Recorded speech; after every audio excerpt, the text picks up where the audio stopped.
on this computer. Welcome. This is the start. I haven't just remembered after a few minutes to press record, honestly.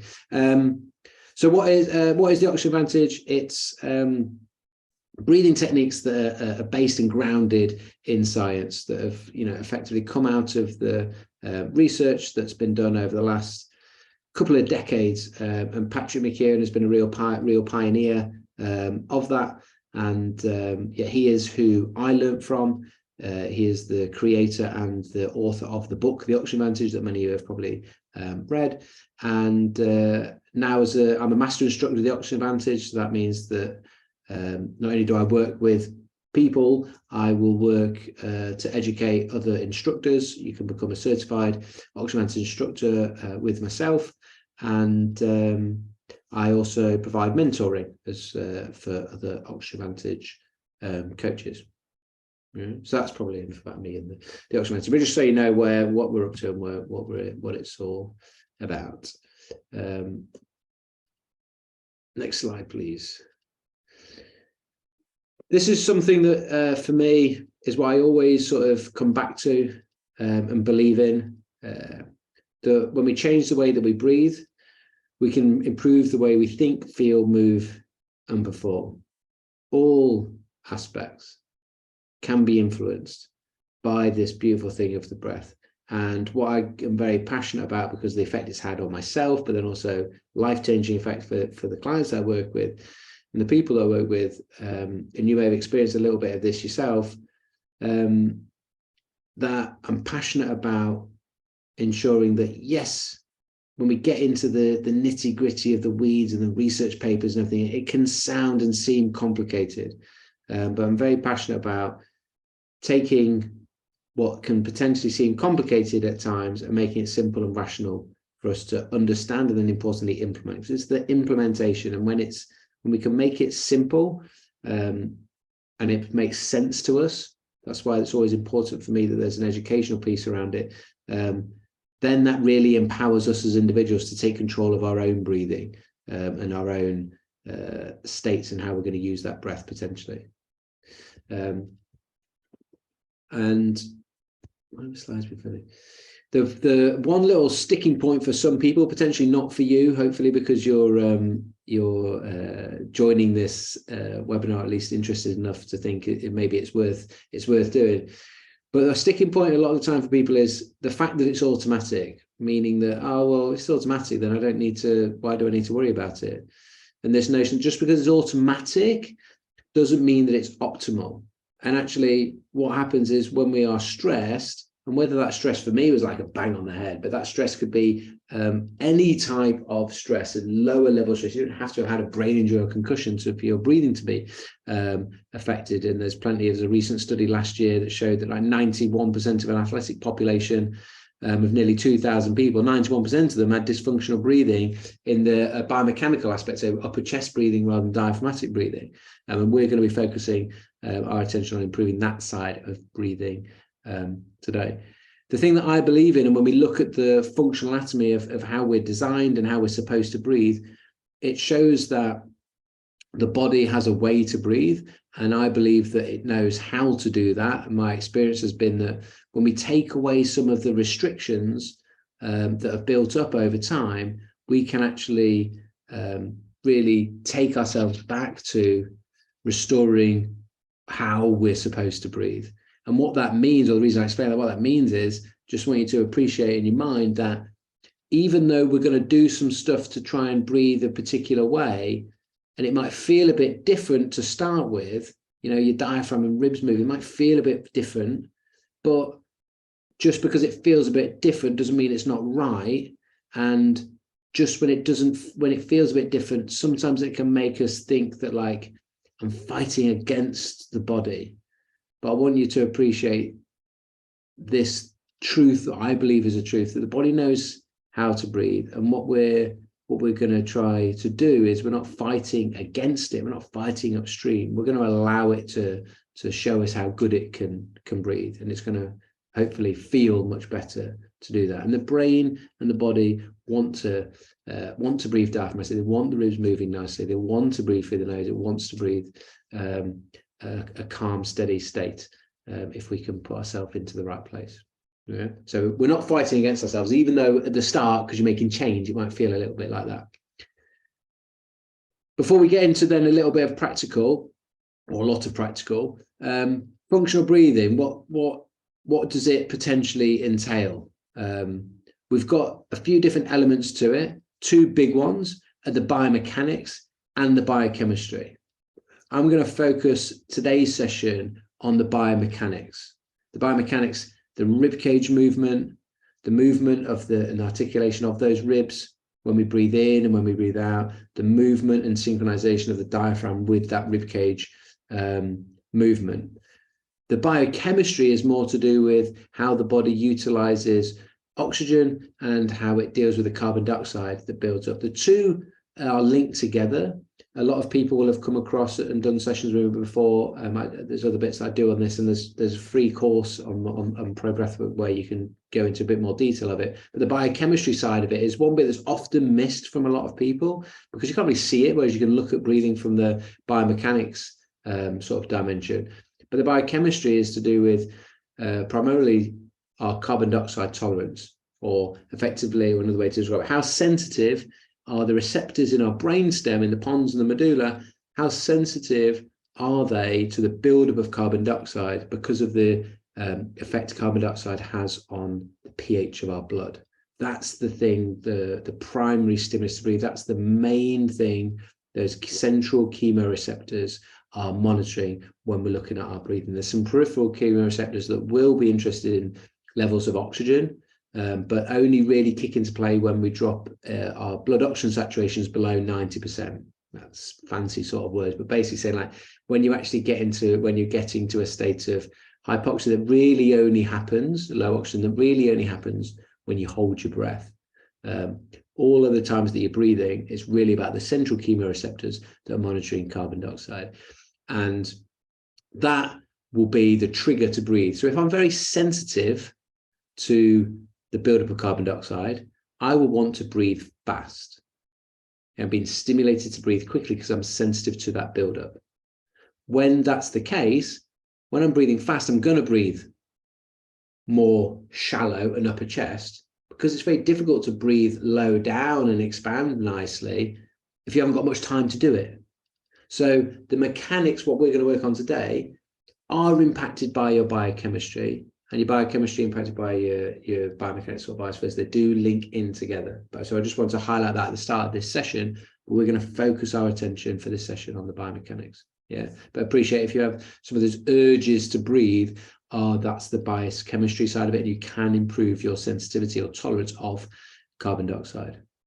Other bits that come into play with the functional breathing, particularly with the mechanics, spinal stability and functional movement, and core strength. And I'll touch on this towards the end. I'm going to give you a little bit of a challenge potentially, or something you can have a little bit of an experiment with. But to say that, you know, how you breathe in your diaphragm, you think about where it's situated within you in that core central pillar. It attaches to the spine, it attaches to the rib cage. I'll show you a diagram in a second. And how you breathe will influence how the spine moves, how the ribs move. It will influence the stability there is around that lumbopelvic hip complex, like your lower back and hip pelvis region.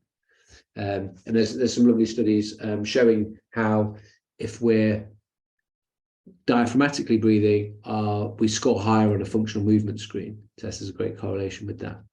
And then finally, other things that are impacted, like the size of our breath and oxygen delivery, and exercise performance, are all going to be impacted by our functional breathing. So when we start to exercise, our demand for oxygen goes up, but also the amount of carbon dioxide we're creating goes up, and we need to facilitate a larger breath to accommodate those changes in metabolic demand.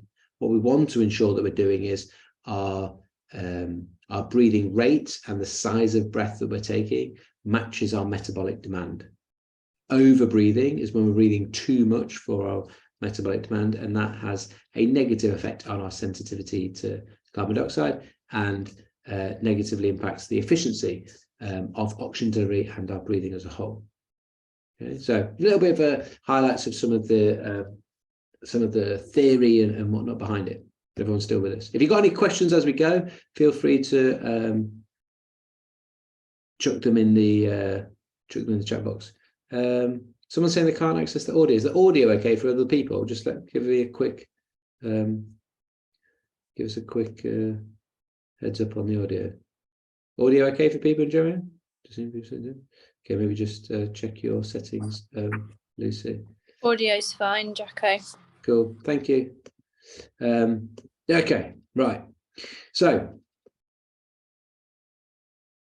what's happened to my screen? My share's gone. Right. I know what's happened. Technology, that's what's happened. Where's my bleeding slides? There they are. Right. Let's get into some nitty-gritty then. Yeah. Hopefully you've already been breathing. 4 key areas we're going to focus on. And before we even focus on them, what I want you to do, this is going to be really, I'm going to come back out.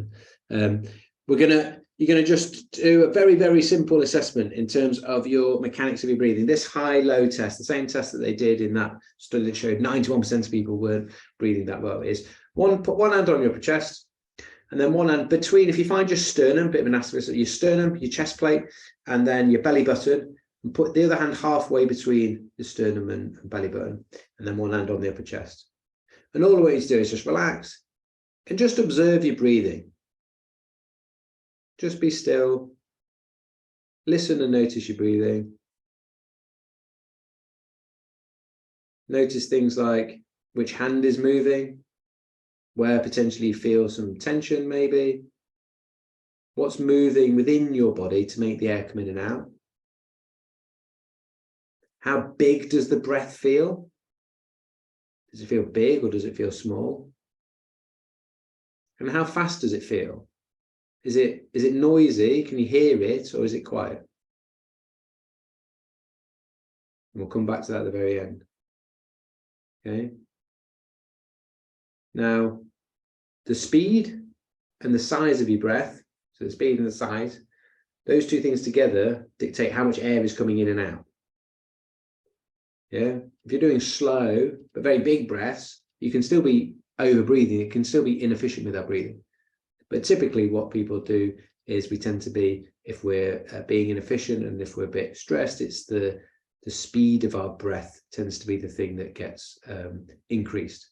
It's the easiest way for the brain to modulate that. And when the speed increases, that's where it tends to go mechanically into poorer mechanics. The reason why it's inefficient to breathe high up here is, well, there's a few reasons, like that spinal stability you're going to miss out on that we were talking about, but we have the greatest amount of blood low down within your lungs because of gravity, just pulling the blood down, and then also you've got the greatest density of alveoli low down in those lungs because that's where the blood is by design. That's where the blood is, put them where the blood is. So if I'm breathing up here, I'm not sending the oxygen in the air that we breathe in to the lower portion of the lungs. It's not being transferred into the blood as efficiently. So you've got a mismatch in efficiency there where you're going to end up having to carry on breathing quite fast because you're not getting the breath that you get in, you're not utilizing it very well. Fast breathing also wastes a lot of air in dead space. There's about 150 milliliters of air that just can't be occupied within the lungs with every breath we take, depending on the size of the person, obviously. So when we breathe faster, each breath we're doing, we're wasting air. And that keeps you in that cycle then of needing to breathe faster. And when we need to breathe faster, the brain isn't going to want you to breathe fast into your diaphragm. It's too hard. The brain will always go for the path of least resistance. It's lazy almost in a way. It wants to do what's easy. So it stays there and we stay in that cycle. So we're going to work on trying to breathe a little bit lower down, get a little bit more oxygen lower down so it's more efficiently transferred into your blood. The improving the efficiency side of getting it from the blood into your tissues is more to do with that, the biochemistry side of things, where carbon dioxide is the catalyst that allows oxygen to be released. Practicing breathing slower, practicing breathing less air in and out keeps a little bit more CO2 inside, and it's a great way to just gently improve our sensitivity to carbon dioxide and then the efficiency of how the oxygen gets into the blood itself. It also helps with circulation. There's loads of good things about carbon dioxide. It gets misinterpreted as because we have to breathe it out. that it gets interpreted as it's therefore a waste gas and it's not good and we just need to get rid of it, which is not the case. We get a lot of problems when we become sensitive to carbon dioxide. Affects your blood flow to the brain, cognition, feelings of anxiety are heightened with people that are more sensitive to carbon dioxide. That's been sort of shown and proven. Okay, so you've got a bit of an awareness of how you are currently set up to breathe, and then let's have a look at these factors for our better breathing mechanics. We're going to start with these 4 areas. The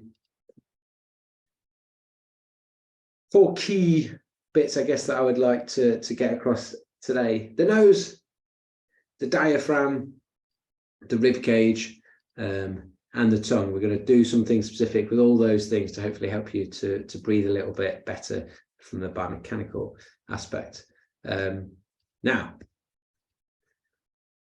I could show you this diagram, and some of you may have seen this, and it's always fun to shove something in your nose to make a point. But when someone showed me what I'm going to demonstrate to you, it was Brian Mabella, another master instructor in the USA, in the States.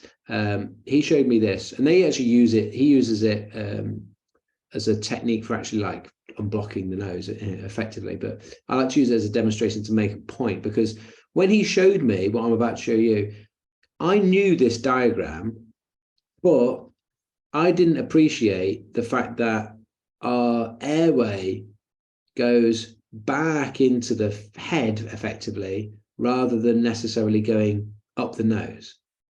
Okay, and I'll make this point. Rather than, when you look at my nose now, you're like, average looking nose, but when you look at it, it's like it's definitely a vertical structure.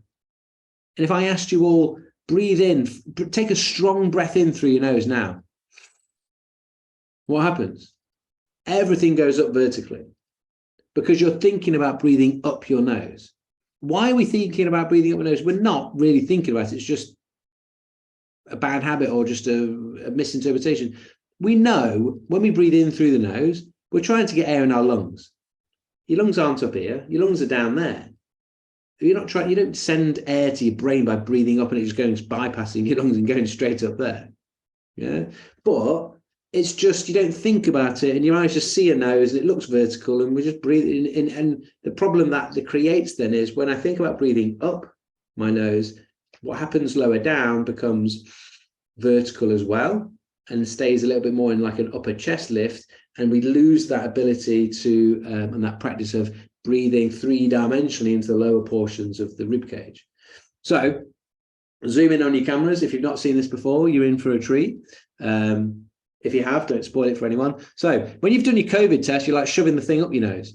But if we're trying to make a point about where your airway is, rather than going up, we can actually go back.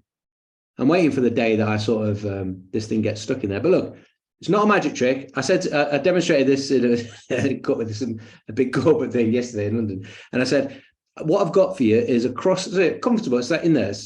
I've got a cross. It's a cross between a functional anatomy demonstration and a magic trick. And everyone's like, what on earth is he going to do? Anyway, so look, I'll go very slowly so you can appreciate it.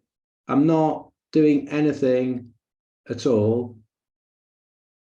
And that thing was literally there, wasn't it? Okay. That's how far back it was. And I was just sat there talking to you. It wasn't causing me any harm or discomfort. Obviously, when I posted that on TikTok, people say things like, I wonder what else he can put in his nose, which makes me think, I wonder what else he can put in. But anyway, it's to prove a point that your nose is exactly the same as my nose. I'm not going to ask you, and don't go and do that. You don't need to do it. But in your brain, appreciate, like, holy moly, that thing goes back in Jacko's head. I just watched it and I'm a little bit confused, but appreciate it. It was there. It's the same as your nose. Now, what I want you to do is just sit up, put one hand high, one hand low like we did before. And rather than think about breathing up your nose, try to think about the fact that you just need to be back into your face. And when you breathe back into your face slowly and quietly, I bet you that your upper hand doesn't go up and it's more, you're feeling more movement and expansion laterally and around that lower hand region. Am I right? Can I get a hallelujah? Some people it will do, definitely. Okay, so that's number one. Think about breathing into the face rather than breathing up the nose. That's going to stop the breath being more vertical. Okay, next things is going to be, we'll stay around this area, is going to be like jaw, tongue, mouth position. So I want your jaw to be relaxed. So I want you to try to relax your face. Like I like wiggling things or scrunching your face up, like create tension and relax it. Like just try and get some relaxation around your face, around your eyes, around your nose, around your mouth. Okay, that's all relaxed. Lips go softly together. Teeth aren't touching. That's an important one. And the tongue goes to the roof of the mouth behind the front teeth. People always do this, and I didn't really like. You go, no, look, I'll show you, and it doesn't really make any sense. But if you think about the whole of your tongue, you're trying to put it to the roof of the mouth, and when you put it to the roof of the mouth, that's where it should be. That's his resting position. It should be. So it shouldn't be like tension, but you should be holding the tongue to the roof of the mouth, and even the back of the tongue, like back there somewhere. Like try and get it up. That's going to create the airway to be clearer. So what we need to do now is put the hands there again. Think about, add that all together. Breathing into the face, quietly, gently, yeah? But breathing into the face with the jaw relaxed, lips softly together, teeth not touching, and the tongue to the roof of the mouth, all of the tongue to the roof of the mouth, behind the front teeth. And what you might notice is the air flowing through just like feels easier to get in there. Does it feel clearer? Yeah? Just by setting us up correctly. Other things that we can think about is just like sitting up a bit taller. Don't tense your abs because that restricts the rear of your ribs.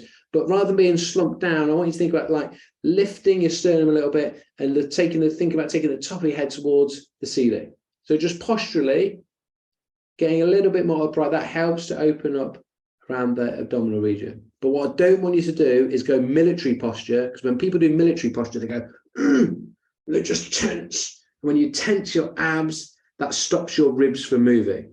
And that's where we're going to go to next, the rib cage. Okay. So I do want to show you, let us know in the chat box if that already, you feel like, yeah, I already feel like breathing through my nose feels easier. My rib cage is feeling like it's expanding a little bit. Let us know in the chat box. That'll be useful for me. Yeah. So my demonstration was far better than that, but I was showing you that, and just looking at that, you're bored of that picture. Yeah. So it's far more effective, I think so anyway. Okay, so we got that appreciation. This then is where your diaphragm sits. It's a funny looking thing. This is a graphic is the word I was looking for. So it's not perfect, but we have it attachments onto the spine coming down there, and they pull down on the diaphragm, and it's going to come down and flatten out. And in order to come down and flatten out, it's going to help push the ribs out, but the ribs have intercostals, the little muscles in between the ribs that are going to help move the ribs out as well. So they're going to work, the ribs and the diaphragm are going to work together to create space. When it contracts, the diaphragm moves down and flattens out. That's an inhale that draws air in. And when it's the diaphragm doing that, it draws that air into those lower portions of the lungs where we've got the most amount of blood and most amount of alveoli. If you're not doing that, you don't die, but the body will lift the rib cage and you'll fill high up into the lungs, which is, as I've described before, less efficient. So we want to be able to get connected to this diaphragm. We're going to give you some things to help with that. The other thing I wanted to mention whilst we're just showing little diagrams, you can see this is the diaphragm. It's got a dome on either side of the spine. This is the right, and it's the left-hand side of the screen, but this is the right-hand side of the person. The diaphragm on that side is slightly bigger compared to the left. The attachment is slightly longer compared to the left. That's because on the inside we're not symmetrical. We have the heart and other internal organs to deal with, and therefore the lung and the diaphragm on the left is a little bit smaller, and the attachment is a little bit smaller as well. So it can be easier for a lot of people to breathe into the right hand side than the left, but they might actually be aware of that, but we'll cover that off in the session. Okay. Other bits I want you to be aware of when we're talking about stabilizing the spine. You look at this picture just in general. Again, it's a diagram, but I've seen a like a live dissection of a body, and it does look more like this. There aren't separate muscles. It's just a big slab of tissue, and they're all connected fascially. And just we sort of create these separate bits to be able to understand them, but it is one big slab of tissue. And what's interesting about the breathing muscle around the diaphragm is look at something like psoas major that comes in, attaches onto the spine, same place where some of the diaphragm attaches. Fascially, they're connected, and that goes all the way down to the top of your femur. We've got QL on either side as well, attaching into the pelvis and then into the diaphragm. The function of your diaphragm, the tension in your diaphragm is going to, and the movement of your diaphragm is going to affect these tissues that connect into it. It has to. It can't not affect them because they're literally connected. So how you start to make sense as to how I breathe does influence my spine, does influence my hip flexors, my pelvis. And, if we're trying to stabilize through here for good functional movement, being able to breathe correctly is important for that, and creating intra-abdominal pressure through the correct breathing mechanics has been shown to help to stabilize that spine, which makes sense. Yeah. So let's look at what those ribs are supposed to do and how they move. And in order to do that, we are going to stand up. Yeah. So I'm just going to adjust my position slightly. So be more upright.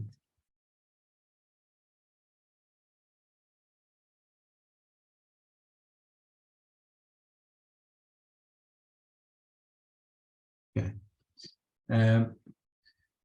Getting gradually naked is optional, but I'm just going to get a tiny bit naked, as in t-shirt, just so we can see some stuff. So your rib cage, I want you to find it. I want you to get comfortable with it. I will show you. Look, there's a rib on one side.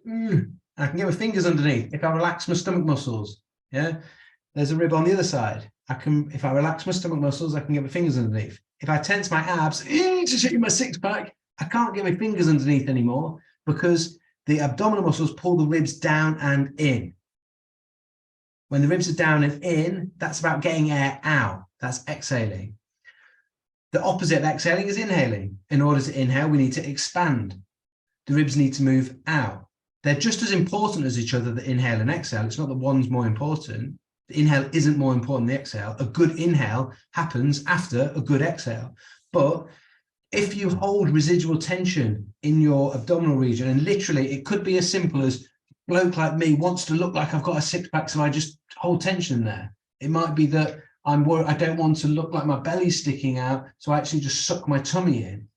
It might be that I've misconfused the notion of breathing in. And when someone says breathe into me, I sort of like breathe in as if they're trying to squeeze past me. But whenever you're holding residual tension through here, you're stopping your ribs from going out, which is going to be restricting your inhalations. Okay, so first thing you do is get your fingers and you're going to have a prod around in there. Find those ribs where they are. We get an appreciation that, look, they're on an angle. The angle they make with your sternum, your breastplate, we call the infrasternal angle. That angle, as you breathe in, is supposed to widen, and the diaphragm moves down and flattens out a couple of centimeters, depending on the size of breath that you need to take. When you exhale, the diaphragm moves back up and the ribs are moving back in.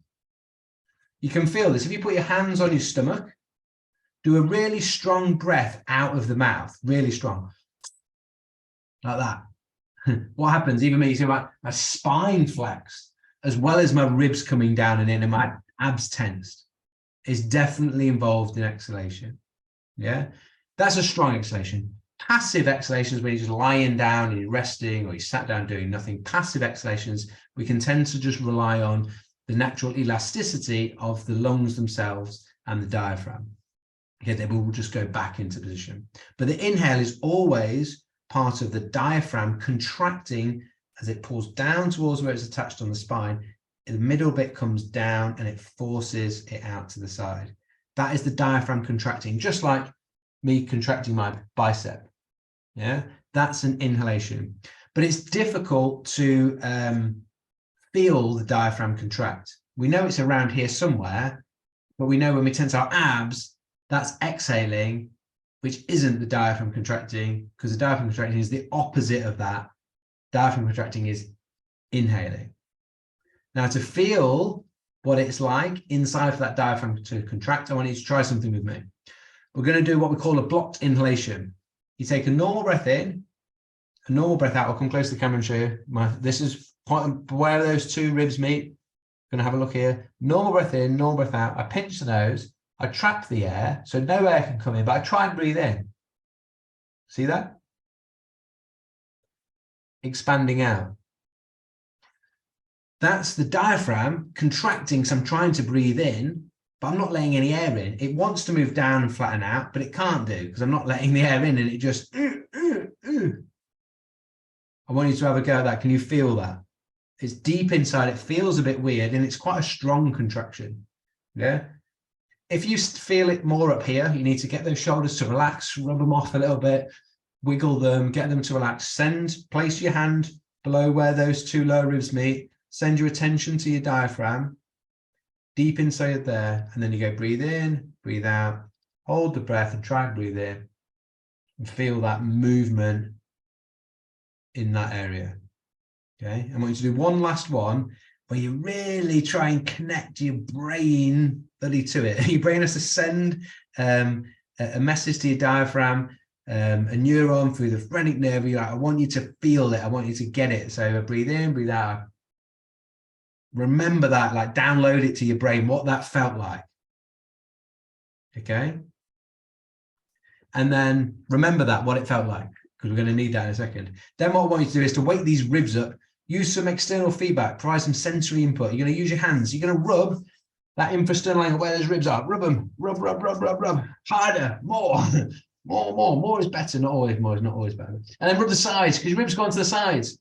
And then you know that no one probably sings this anymore, but I remember as a kid, the rib bone's connected to the backbone. So you've got to get into the back as well. The ribs go all the way around to the back.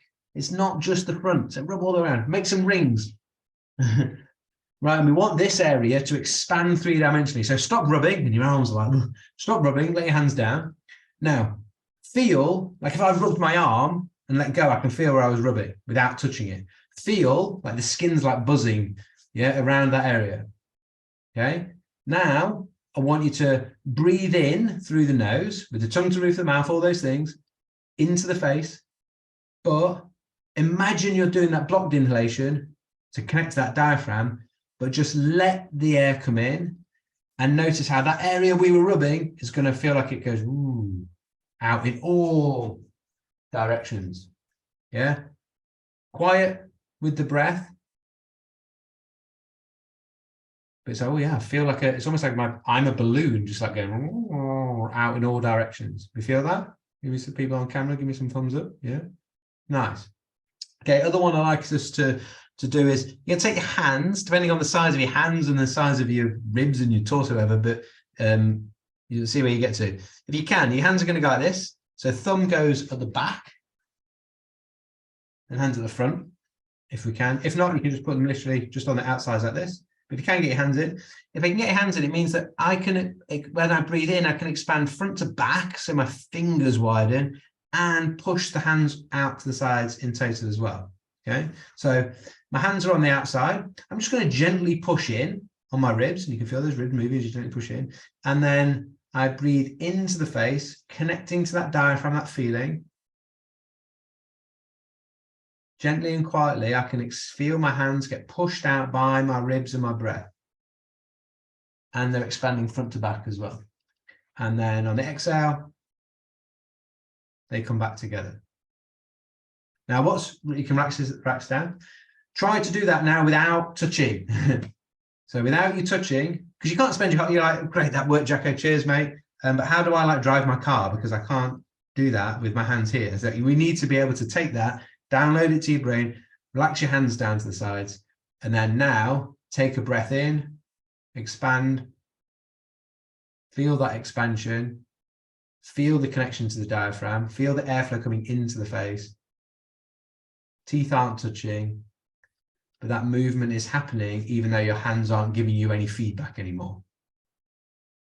This is how your body wants to breathe, so it's going to feel nice, it's going to feel good, it's going to feel easier to do in the long run.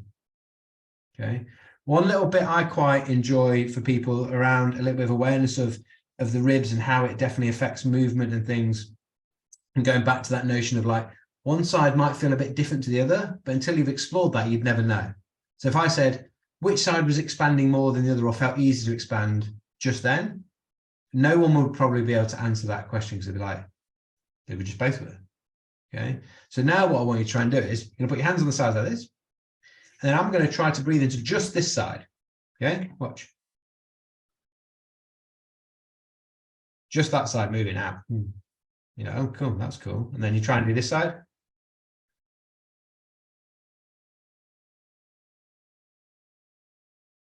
Now, when I first tried to do that, I couldn't bleeding do it, could I? Yeah, but very quickly, if one side is not really moving or feeling like it can expand, stimulate that area. A lot of the time for people, the left-hand side, because the lung is smaller, because the diaphragm is smaller, it's a bit hard to, particularly if you're right-handed as well. It's a brain activation thing, goes contralateral, but affects your ability to use those muscles as well. So good to do stuff with your left hand if you are right-handed. But rub it, stimulate it, and then come back to it. Okay, it was that side that felt hard. Okay, I've rubbed it,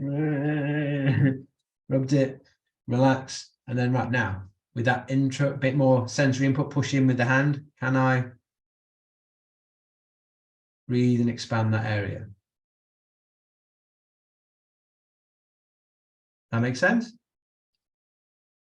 Are we cool? Are we down with that? Yeah, nice. Okay, then next little bit, you're going to take your two hands again, and what I want you to do is just pay careful attention. You know there's some subtle differences now. When you breathe in, don't go, oh yeah, they're the same.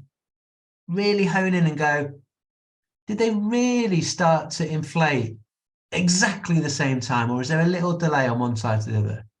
Did they expand the same amount? Did it feel the same? Just get a little bit, get inquisitive about it a little bit. Yeah, so hands on the side. We're going to take that jaw relaxed, teeth not touching, lips together, into the face through the nose, gently, quietly, but expand, and just ask yourself that question. Is it all happening at the same time, to the same amount?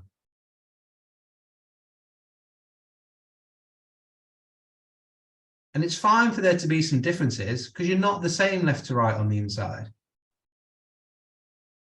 But for a lot of people, they'll benefit from a little bit more work on one side than the other.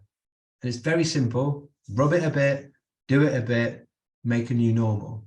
It's not complicated, but the majority of us aren't aware of those differences. Yeah. So I can see a couple of people doing it. Like, yeah, if one side was feeling not so great as the other, like give it some stimulation, go back to it again. Yeah. And there's plenty of other stuff that we can do as well in other sessions and things, but this is a good place to get started. Yeah. Right. Now, that's pretty easy, sat down doing nothing. What would happen to your functional breathing, your breathing mechanics of your rib cage, if I made you go into, say, a plank, or if I gave you quite a strong physical challenge to do? I had this with my niece the other week. I think she's only like 3 years old, and we were in the garden. She was going to jump over our legs, and we moved our legs a little bit further apart. It was like the jump was about 3 centimeters. It was not challenging, but for her and her little brain, it was like, oh, and what did she do to get ready? No one taught her this or anything at all, but she went, so I'm going to go and do it. I'm going to go and do it. Okay, I'm a bit scared. I'll do it. And then she went, held her breath and ran over and did it. But why did she hold her breath? A question I don't even know that I can necessarily answer. But the point I tell the story is that a lot of the time when we're gearing ourselves up to do something, what I would call globally brace by holding the breath. Are you breathing when you're holding your breath? No. Have you created a load of intra-abdominal pressure if you've done it diaphragmatically to stabilize the spine? Yes. Hence why if you're doing something heavy like a heavy back squat or a heavy deadlift, we teach people to brace, to trap air in there. It's good. But it's not good if you need to be doing something like living or a plank where you need to breathe. When you're holding your breath, you're not breathing. And when you brace globally, what happens to your ribs? Just like the exhale, they're staying down and in, so you can't get them moving out. So you're not actually really stabilizing with some of your deep core stabilizers. You're compensating for poor stabilization of the deeper core musculature, and you're using these global stabilizers. But you're just holding the breath, and you're going to run out of air at some point. Yeah. So what we're going to do is I'm going to give you two options or two things to try. The first is slight change. You need a wall. Sorry, I should have said this at the start. Has everyone got a wall? If you're in a house, you've definitely got 4 walls, unless you live in a triangle house, or a circular house probably counts as 1 wall. So choose one of your walls, and you're going to do a wall sit. Everyone liked that joke, didn't they? I can think of it. Right. I've got to come up with some new material every now and again. You know what I mean? Right. So you're going to go down into a squat against the wall. If you really fancy against your patio window. Right. And you're going to hold that position. You don't, you choose how low you go. The lower you go, the harder it's going to be. Okay. But this allows you to, one, use the wall to help you create a decent spinal position. So the back of your head should be against the wall. You're thinking about jaw relaxed, tongue to the roof of the mouth, breathing in through the nose. But just notice how holding yourself up now in a bit of a squat position, you might be creating some tension around your abdominal region, which isn't a problem, but can you still breathe and expand that area? Take your hands, because you've got them, obviously you've got them, but you know what I mean, they're free, you're not doing anything with them. Take the hands and put them around the outside of the ribs, and I want you to breathe into that rib cage. Make it expand, feel the hands move, slowly in, quietly, slowly out. And then before your quad starts to burn too much, stand back up, okay? Now you've had a bit of a feeling of that. It probably feels a little bit different, a little bit harder potentially. What we're going to try and do is we're going to do a quiet, but a 5-second inhale, 5-second exhale. And I want you to actually quietly expand, because now we're starting to do some exercise. I want you to expand. Think about trying to expand as much as you can during those 5 seconds. Okay? But it needs to be controlled. And it wants it to hopefully be relatively quiet. So we're going to go down into it. Go a little bit deeper if you can, if you've done last time, as we're starting to warm up slightly. And hands on the outside, head against the wall. So we'll take our inhale in, 2, 3, 4, 5, and then out, 2, 3, 4, 5. And stand back up. Okay. Now, the real challenge is coming down onto the floor and actually doing that plank. Yes, down. Down, down, down, down. Right. Now, the difference is, make sure you move all of your apparatus out of the way. The difference is, well, a number of differences. One, it's much harder for your core in this position. Okay, you're going to come into your plank, and you're going to immediately, well, a number of things. One, you might have the habit of being a breath holder during core exercises. 2, you might never have been taught a core exercise how to do it properly, and so you're in like a really funky position, either with it up back, really arched, or your bum's way high up in the air. So can you push through your shoulder blades, but can you tuck your pelvis underneath slightly and try and create a decent line from your shoulder down towards your hip and your ankle? Okay, and then just drop the knees to can just, your alignment is at least half decent. Okay. Now, you're going to have to breathe. And what I want you to do is we're going to try to breathe 5 in, 5 out. And I'll give you the option. You can do 1 breath, that'll be 10 seconds. You can do 2 breaths, that'll be 20 seconds. Or you can try and do 3 breaths, which will be a nice 30 seconds. But all of them 5 in, 5 out, trying to expand your rib cage and get the diaphragm working as we've done. But now in a challenging position for the core, you're not allowed to hold your breath because we're asking you to breathe. So you can't just globally brace. You might find that 30 seconds for a plank normally feels easy, whereas it's going to feel potentially a little bit harder because you're having to actually stabilize rather than globally brace. Okay. Now, the only final thing, you can't do a plank and put your hands on your ribs. So it's a bit harder for you to have that external feedback. So sometimes I'll put like a resistance band around here for people, or if I'm with them in person, I'll put my hands, if you've got your husband or wife, whatever, can put their hands on your lower rib cage to help you feel the movement. But that's what we're going to try and do to finish. This is going to be our last exercise. Okay. So it's not a world record plank, but just testing out a bit of breathing with our core. So push down through the shoulders, tuck the pelvis under a little bit. Get that spine in neutral, the neck in neutral. And then we'll take an inhale in, 2, 3, 4, 5, out, 2, 3, 4, 5. Try and feel the ribs moving in, 2, 4, 5, out, 2, 3, 4, 5. Third, if you want one with me, in, expand rib cage, 4, 5, out, 2, 3, 4, 5. Then rest there. Nice. I'm going to come back to my original position. You've had a tour of my mum's house.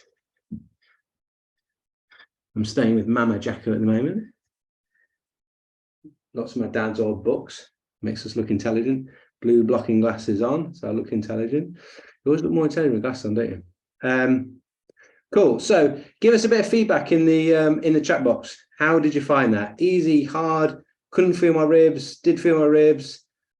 It was completely, I'm terrible at plank, so didn't even try. Or give us a bit of feedback on that. And then I'm just going to tell you about a couple of bits you can get involved in. I'll send through an email with the recording so you can watch it back, or people that weren't able to make the live can watch.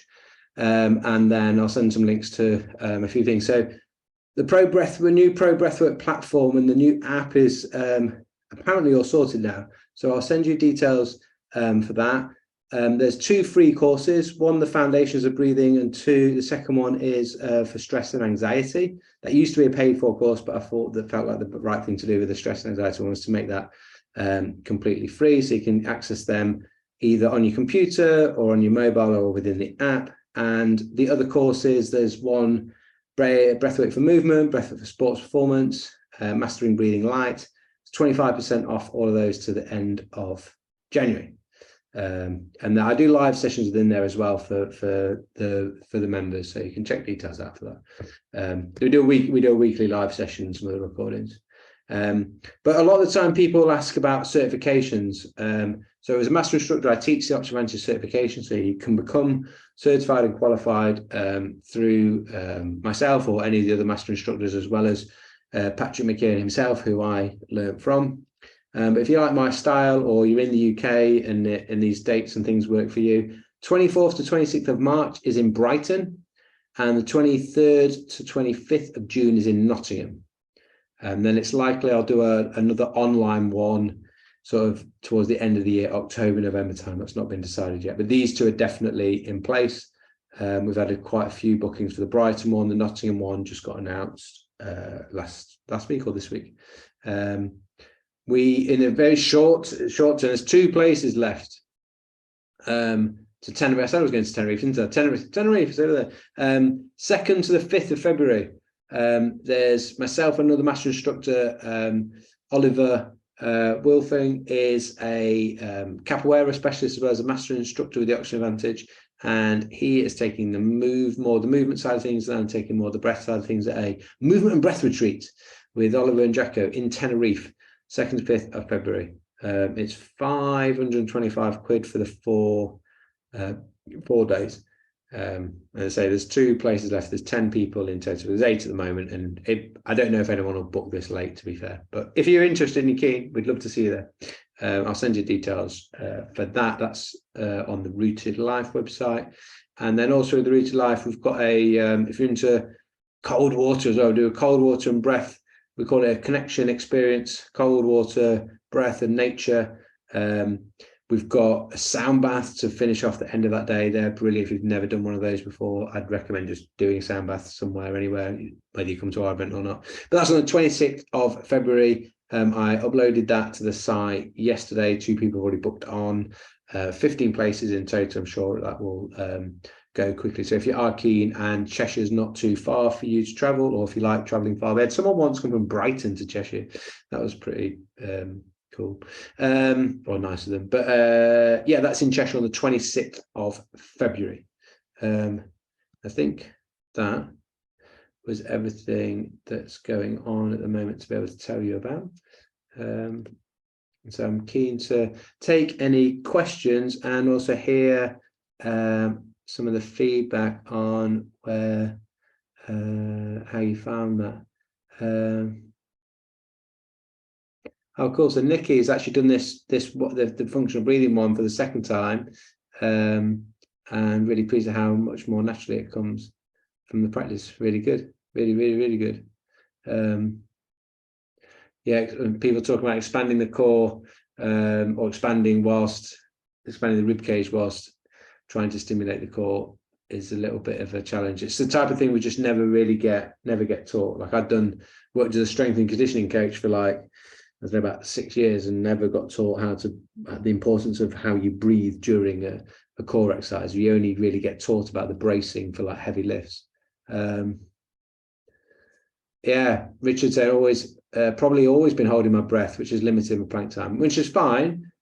But now you have awareness of it, and this is the key thing. I always say this to clients that at the start, the starting point is the awareness. We don't know what you're doing. You didn't know you were holding your breath before. How are you going to be able to change it? Whereas it's very simple. Awareness is the starting point. It's nothing we did today was complicated, right? I said the odd complicated word to try and make people think that I'm intelligent, but other than that, nothing was complicated. It's all simple. And hopefully as you do it, that's what we're supposed to do at the end, hopefully it feels better. So let's just do that now to finish. Put one hand high, one hand low, like we did at the start, and just think about everything that we just did and just try to put it into place all at the same time. So jaws relaxed, lips are softly together, teeth aren't touching, tongue to the roof of the mouth. I'm breathing into the face. I'm trying to expand 3-dimensionally. I'm connecting to that diaphragm. But do it nice and gently and quietly. Does the breath feel easier? Does the airflow feel clearer? Is the breath more gentle? Is it slower? Is it quieter? Is the movement more towards the bottom hand than the top now? Are you almost so efficient with your breathing now? It almost feels like you're barely breathing at all, but it feels really nice. Yeah, that's a sign of breathing efficiently at rest. Yeah. Plank much harder than wall squat, yes, but it certainly is. Just in terms of as an exercise. Yeah, rib movement's more difficult. Yeah, I feel it's significant. Like the wall squats are nice, in between, where you can still put your hands there and get some feedback. If you do a plank and someone puts their hands on you, that definitely helps you to get engaged and feeling that movement. But there's a lot more contraction around the core, around that midsection during a plank than it is a wall squat, and therefore you're going to have more restriction of your rib cage. So that's normal to feel that, as David. And then, yeah, if you've got any other questions, just chuck them in the chat box now. Felt interested, and I know some people will have to jump off, so we've come to the end of. I'm going to answer questions now, effectively, but in terms of what I'm going to deliver, we've come to the end of. So if you have to, get off to get in your bath before you go to your bed or whatever it is that you do, I feel. Joanne, are you in your are you in your onesie? This isn't me. Yeah, nice, liking it. Sorry, I got distracted. Felt interested. I do lateral breathing. I'm pretty much aware of my ribs moving, but really enjoyed doing in plank and just focusing on the ribs expanding rather than the core. Yeah, it's a nice change of awareness sometimes, rather than giving the brain something else to do. If you're trying to improve your sort of like core endurance or strength, giving yourself another parameter to work by. Right, I'm going to do 3 breaths. That's your 30 seconds, rather than just trying to hold your breath and count for 30 seconds whilst you're doing it. So you could count your progress. All right, I can do 4 breaths now, or if you do 6 breaths, that's going to be, what's the math on that? It's like a minute nearly, isn't it? It's exactly a minute. I'm joking. I like math jokes. Very interesting, informative. Thank you, Nydia. David's notes it's the second seminar that he's done with me now. Lots of new bits in there too. You're noticing that I always sprinkle a little bit of something extra in, even though it might be a similar topic. Lucy, thank you. That was super awesome. You were super awesome. Very helpful. Cheers, Ian. No, has anyone got any? Jim Tyson? Oh, yeah, I do a live on Instagram every Tuesday morning, 7 a.m. If you haven't come and done that, I remembered that now, because Jim Tyson has always been, I think he's been to every single one. And I forgot about something else. I did an ultra marathon, 216 kilometers in 3 days in September. Some people will have seen it and heard about it. Other people won't at all. Basically, I was stupid and somehow got to the end because of my wife, and that's basically it. There's the story. But we did have a film crew, so there is a 30-minute documentary that's called Between Breaths. If you are going to watch it, have some tissues ready. I haven't seen the final edit, but when I got showed some of the stuff, I cried twice and I knew what happened. But obviously I was there, so it's a bit more emotional potentially for me. But anyway, it's we're doing a private cinema screening of it in Nottingham on Saturday in the morning, or 11 o'clock. But on YouTube, there's a premiere set to go live at 7:30 p.m. UK time. If you go to my YouTube channel now, you'll see it. It's like it says like Between Breaths is going to be Saturday at 7:30, and you can click like notify me if you want to watch it. You could also, you don't have to watch it live. You could watch it later. It'll be there later, but it'd be nice to watch it live. I'm going to watch it live with everyone as well. And Jack, the filmmaker, has strongly suggested to me and recommended, and it will kill him if don't watch it on your mobile phone. It's a film. It needs to be on a big screen. If you've only got like a small telly, go and hire a big one, or go around your mate's house with a big telly. But watch it at least on a big screen of some description. Hopefully you don't own a telly, because that's probably a better thing. Do I own a telly now? I don't even own a house at the moment. But at one stage we got rid of our telly. We gave up watching telly for Lent one year, and we were like, oh, we didn't miss it at all. So we just and no, that's the other thing that happened as well. I think we got a TV license came through, and we were like, we don't watch telly anymore, so we just got rid of it. But I've slipped back into it a little bit, to be fair. But yeah, you get loads more time back because you're just not watching crap on telly. But then there's always cool stuff like my film to watch on YouTube, and then you need a big screen for that. Now, he's requested watch it on it'll be devastating if everyone just watches it on their phone. It won't have the same impact. Sorry, and there's some proper questions now. Chino, what do you think about the difference between nasal and mouth breathing? Seems you're more in favor of nasal. I'm not in favor of nasal. Your body is in favor of nasal. There's 30 different functions of the nose that a guy, I can't remember his first name, Cottle, Dr. Cottle, or Professor Cottle, in like the 60s, I think it was like 1958, he identified back then 30 different functions of the nose for breathing that the mouth don't have. There's nothing out there that says that mouth breathing is good for anybody, other than for emergencies and like super intense, stressful situations. But even then, we want to breathe with the diaphragm still. Breathe well, breathe under control. The worst type of breathing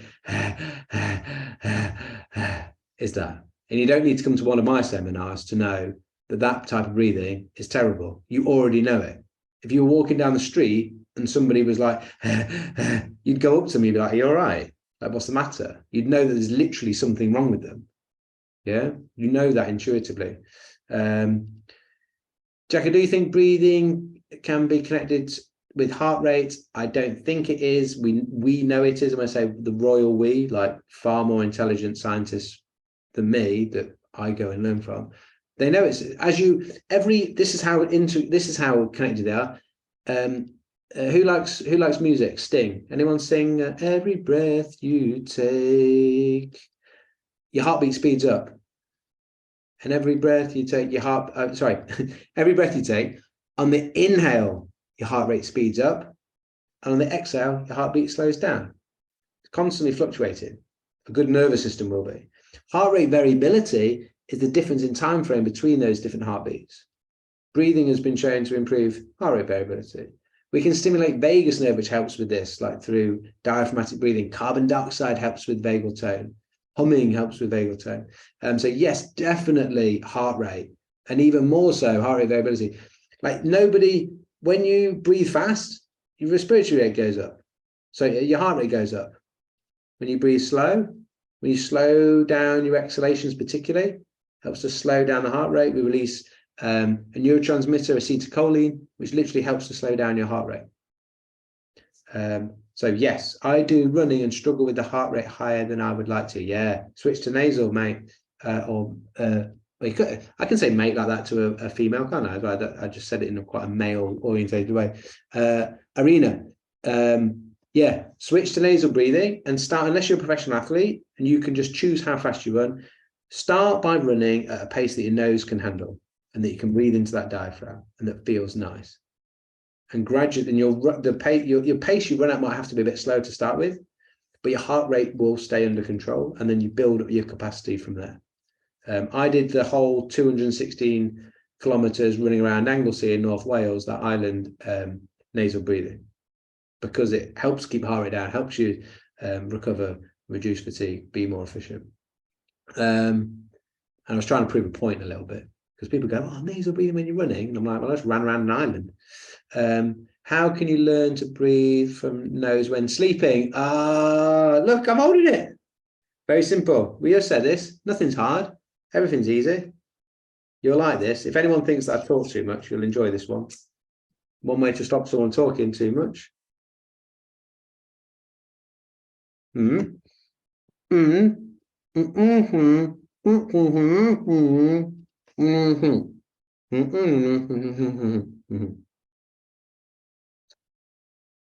That was me saying it also not only stops you talking, it stops your mouth breathing when you're asleep. Other things that help you nasal breathe when you're asleep is practicing good, quiet, gentle nasal breathing diaphragmatically when you're awake. Don't breathe like crap all day and then think you're going to breathe well at night. Equally, don't try to breathe well during the day and then in bed at night for 8 hours, because you're going to undo any good work. Now, the tape on the mouth might seem a bit crazy, but Andrew Huberman from Huberman Lab and other such like scientists suggest it. Sleep experts use it for all their clients. Now, you can do a few different things. One thing that's recommended, if you're going to try it tonight, put it on whilst you're reading a book before you go to bed, just to get used to it. And you've got some options. You've got the vertical strip. Gently keeps them together, but look, I can still talk. I've got space at the sides. I don't feel like I'm suffocating. Yeah. But if I do this, I do like, I still snore out of here. So I have to get the whole thing gone. Yeah. But you don't have to. You can build up slowly. Now, a sign that it's worked and done wonders will be you'll wake up in the morning. I had a client once, she would not tape her mouth. And I was telling her she really needed to tape her mouth. All of her assessments were she really needed to do it, but she was scared of it, didn't want to do it. and she was French, so I can do an impersonation. She was like, finally, it is, Jacko, I cannot believe it. Last night I tipped my mouth. And I was like, wow, okay, for the first time, yes. And I had the best night's sleep ever. And I was like, well, that's pretty good. I've been telling you this. And she was like, but it does nothing for my sex life. I said, well, that's your own problem. I mean, maybe it might help some people. I don't know. Anyway, now, that's not always the case. For me, what would happen, I would put the tape on. Still an experiment in progress, almost in a way, in that I'd put the tape on and I'd wake up in the morning like that. Not because I put it there, I put it here, but I woke up in the morning and it's somewhere else. Either it's likely it is at some point whilst I'm asleep, my brain is not happy with that on my mouth being closed and it pulls it off and I'm not even aware of it. Now, if when I'm asleep, I want to be in a state of relaxation, in a state of parasympathetic, I cannot be like that if I'm fast mouth, heavy, noisy, stressed breathing. The nervous system doesn't stay calm when I'm breathing in a state of stress. So it's a problem if the tape won't stay on. So you need to persist with it. Yeah, is the recommendation. There was something else I was going to say about it as well, but I don't think I can remember. It might not stay on. Oh, yeah, no, saying as experimental process, I still every now and again, it happened the other day actually, either I choose to not put it on just for a bit of a, I've been doing it for about 4 years now. I'm like, surely I can keep my mouth shut when I'm sleeping. And not last night, the night before, I fell asleep before, I was like reading a book and then fell asleep before I put the tape on and woke up at like 3 o'clock in the morning with a dry mouth and like, because I've been mouth breathing. So yeah, my suspicion or hope would be, and I'm sure there are people like this where you do it for a bit, you change your habit, and then you don't need it anymore. But if N is one, N is me, I still use it 4 years in. And I do know actually Patrick McKeown, he's been doing it for 20 years and he still does it. It's sort of part of the routine a little bit as well. Like I put my eye patches on, I put my tape on, it's like, that's signaling to my brain. It's like, right, let's go to sleep. Is there any particular tape you use? This here is 3M. This is what I just recommend. It's like 3M, 3M micropore tape. It's the the only thing I don't like about it is basically the adhesive is some sort of chemical, isn't it? You basically put in like chemical on your lips.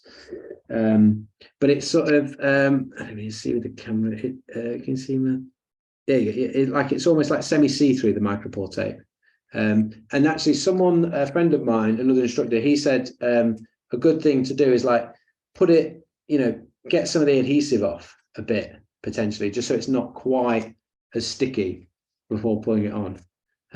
If you find it's too, you don't want to rip your lip off when you do it. But 3M micropore tape, I bought like 6 rolls off of Amazon about 2 years ago for like £3. It's next to nothing. Nadia, I'm naturally a mouth breather, so found this quite challenging. Let's just reframe that statement. It will be if you've been doing it for a long time, but no one's naturally a mouth breather, in that, like, that's not what your mouth is for breathing. Your mouth is for eating. What did I say? Nose is for breathing, mouth is for eating. Did I say it the right way? So you're in a habit of mouth breathing, but you can change that. And remember, you're not fighting upstream. It will feel it at the start. It won't feel good to breathe through the nose initially because it'll be all blocked if you've not been using it. Some of the little breath holding techniques can help to unblock the nose.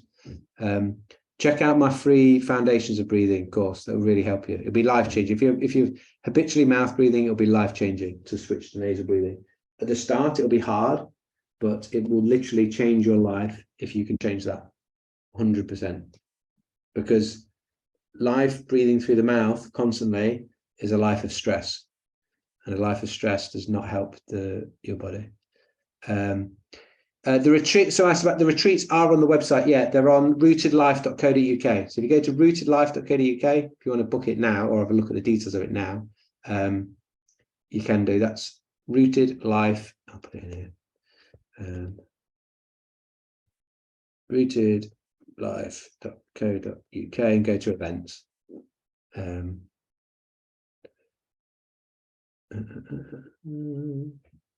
Lots of questions from you. I'm going to be here till flipping. It's good. I like it. Nikki is coming to the Broadway Cinema on Saturday. Awesome. We're going to get to meet.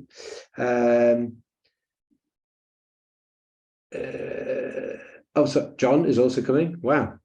I hope you've all got tickets. There's only 79 seats. Nick, how is your toe? Oh, yeah, I lost a nail. I kicked a big rock. That was horrible. That was the worst thing of the whole bleeding thing. Yeah, no, it's fine. It's fine now. It was months ago now. Sally found it really interesting. Tried running and keeping it nasal, but struggled firstly with my out breath. So ended up breathing in through the nose and out through the mouth. Yeah, so breathing in through the nose and out through the mouth is like a step closer to both in and out through the nose. Really, Sally, it's very simple as literally slow the pace down so you can manage it in and out through the nose. That is literally where I started, where everyone starts. Go at a pace of the nose, or go at a pace that is dictated by the nose. Annie said saliva response during some of these techniques, so parasympathetic activated. Yeah, saliva is a sign of that rest digest response. That's a good sign of you being not stressed and being more relaxation response, parasympathetic. Joanne, very interesting and entertaining. Thank you. I pride myself on my entertainment and education. Looking forward to the next one already. Cool. Wow, Nick has had 20 years as a respiratory physiologist, and it's only since reading Oxford Advantage and James Nestor's book Breath. That's another great book if you haven't read that. I had my eyes open to a greater understanding of my own patient's ability to breathe. Yeah, it's amazing work that the likes of Patrick McKeown and James Nestor are doing. It's a privilege to be part of that. Nasal strips. Yeah, I use them. The nasal strips, basically, if you just put your fingers either side of your nose and just pull the skin apart a bit and then try and breathe in now. If that makes a difference, that's basically what the nasal strip does. It just pulls on the skin. If that doesn't make a difference, then it's not really going to help you. But for some people, that'll make a difference. Put a layer of Vaseline or chemical-free lip balm on your lips, then apply the tape. Works like a dream. Katie, put your wallet away. That's a freebie, isn't it? You're welcome. I like that, Katie. Thank you for sharing. Nadia, okay, you're just going to stick to that. Cool. Thanks, Matt. Thanks for joining. Right, that's the chat box done. Awesome. Thanks, everybody. Right, someone said looking forward to the next one. The next free, I haven't got a date in the diary for the next free one like this. But I do a weekly one every Wednesday at 5 o'clock for Pro Breathwork members. And yeah, if you sign up to my well, I've got you. I'll send you an email with details of any sort of events and things that are going on. And typically, if you don't follow on Instagram, so Jacko.David.Jackson on Instagram, I'll always announce things that I'm doing there and on the email list as well for other either online events or in-person events and whatnot as well. Cool. And yeah, if you have any questions, you can just reply to the email I'll send. Probably send it tomorrow. I'm probably going to go to bed now. But yeah, that's my personal email. So if you have any questions, you can just reply to that. Cool. Thanks, Dave, as well. Holbrook. Great to see you, mate. Hope you're well. And he's gone for the fist bump. He knows. Yeah, Tuesday. Yeah, no, that's what I was going to. I was mentioning Instagram, 7 o'clock every morning. Not every morning, but when it's a Tuesday, those mornings. Every Tuesday morning is probably a better way of to say it in English. 7 a.m. UK time, Tuesday mornings. I do an Instagram live, which is breathing practice. A little bit more connect to self, meditative, a little bit focus, but nice one to wake up to in the mornings. And we do fist pumps, so we can do that now. You do a fist pump, so yeah. If you go on the Instagram live, you do the fist pump emoji up. It means that I know that you know that I know. Cool. Right, gang. Oh, Jim. See, I recognise a number of faces, but I recognize, a number of names. But I recognise I'd never seen. He won't mind, I don't think. Jim Tyson. I don't feel like I've ever seen your face, and now I have. This is the beauty of. I'm saying, like, Instagram Live.